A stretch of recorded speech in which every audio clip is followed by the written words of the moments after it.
panyo. Ito po ang pamagat ng aking tula. Sana'y magustuhan mo ito. Bago po ako magsimula, ipaparinig ko lang po sa inyo ang kantang Panyolito. Hindi po ako singer ha. Gusto ko lang talagang iparinig ito sa inyo dahil angkop po ito sa pamagat ng aking tula. Giliw ko, tanggapin mo itong aking panyolito. Ito'y palatandaan ng pag-ibig ko sa'yo. Sino po ang mga nakatanggap ng panyo mula sa isang tao? Diba ang sabi nila kapag nakatanggap daw po ng panyo sa isang tao, iiyak daw po, as in luluha daw. Naranasan mo na ba yan?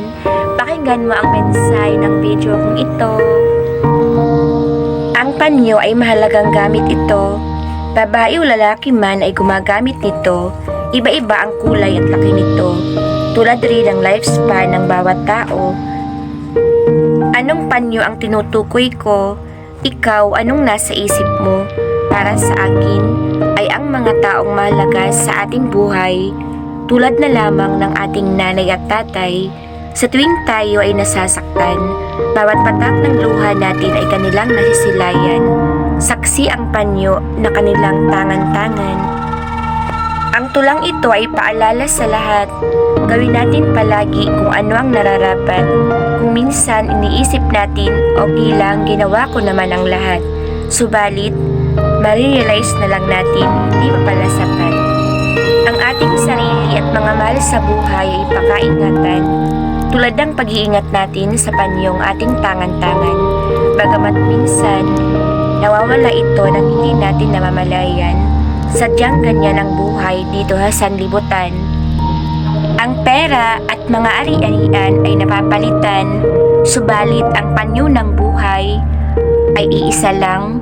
Pahalagahan ito upang walang pagsisihan. Moral lesson: everything has a corresponding ending, purpose, limitation, and timetable. May we always choose to finish the race even under any circumstance of life. Sometimes, the handkerchief or panyo is nowhere to be found. No matter how we try to keep it, if it's about time to be vanished, then the only option is to let go and let God moves. Ecclesiastes 3 verse 1. There is a time for everything and a season for every activity under the heaven. Once again, ang panyo ng buhay ay ating pakaingatan. Keep safe everyone. God bless us all.